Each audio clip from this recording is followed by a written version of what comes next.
Good afternoon student. Class 6 के लिए आज हिंदी ग्रामर में सर्वनाम के बारे में आप पढ़ेंगे। जैसा कि आप जानते हैं कि सर्वनाम वह शब्द है जो संज्ञा के स्थान पर प्रयुक्त होता है। परिभाषा के तौर पर वह शब्द जो संज्ञा के स्थान पर प्रयुक्त किए जाते हैं सर्वनाम कहलाते हैं। जैसे मैं, वह, तुम, वे। नाम के बदले में आने वाले शब्द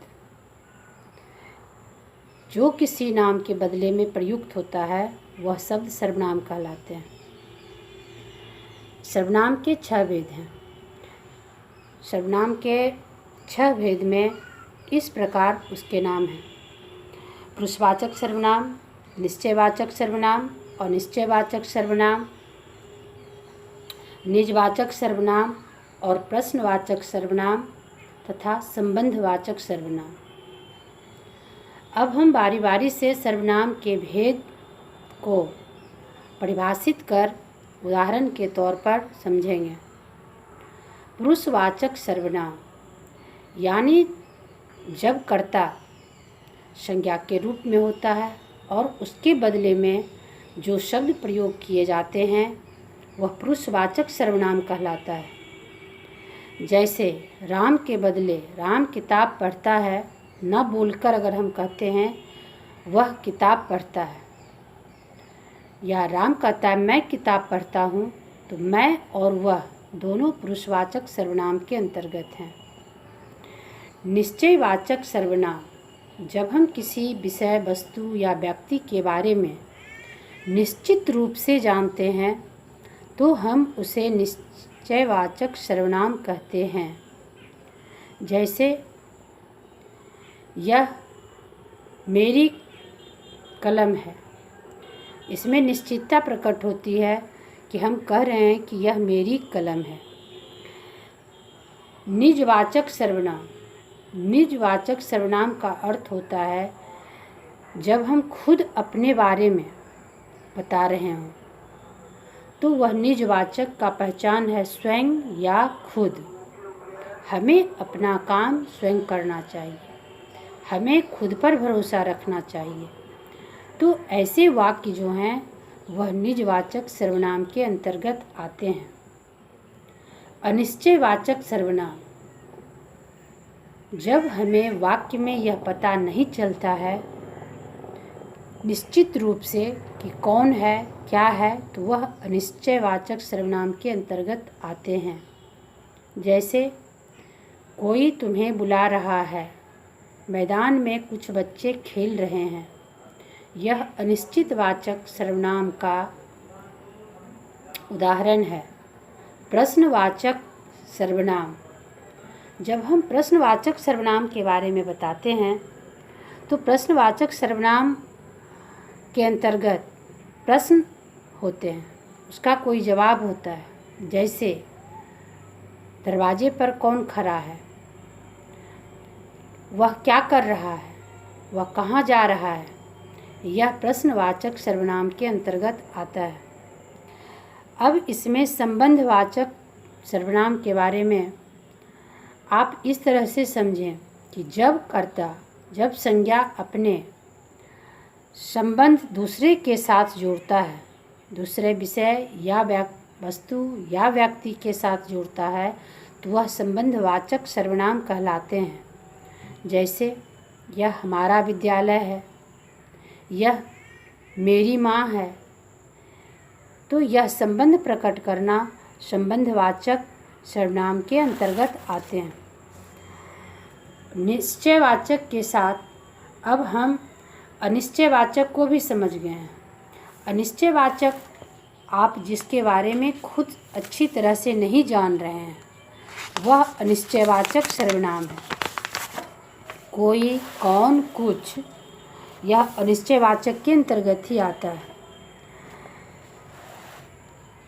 प्रथम पुरुष सर्वनाम के भी 3 भेद हैं। अब प्रथम पुरुष सर्वनाम में जैसा कि आप समझे मैं, मेरा, हम, हमारा। ये प्रथम पुरुष सर्वनाम के अंतर्गत, यह उत्तम पुरुष के अंतर्गत आता है। जिन शब्दों का प्रयोग स्वयं के लिए किया जाता है वह उत्तम पुरुष कहलाते हैं, और जिस से बात की जाती है, हम एक दूसरे के बीच जब बात करते हैं तो वह मध्यम पुरुष कहलाता है। जैसे तुम, तुम्हारा, तुझे, तेरा, तुम सब, यह मध्यम पुरुष के अंतर्गत है।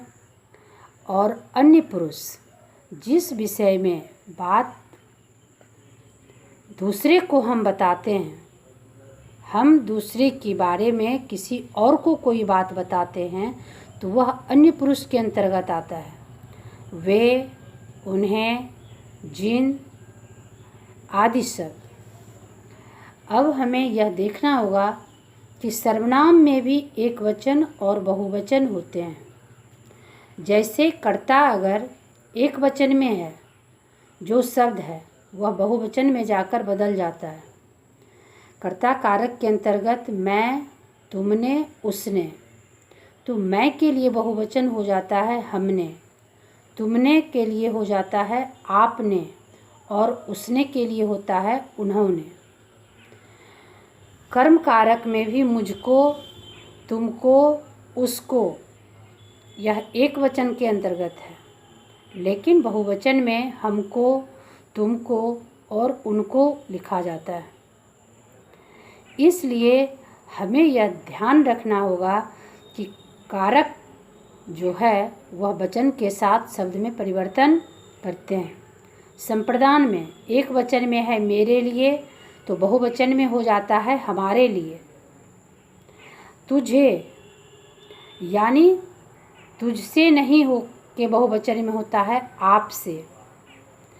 संबंध में होता है मेरा, तो बहुवचन में होता है हमारा।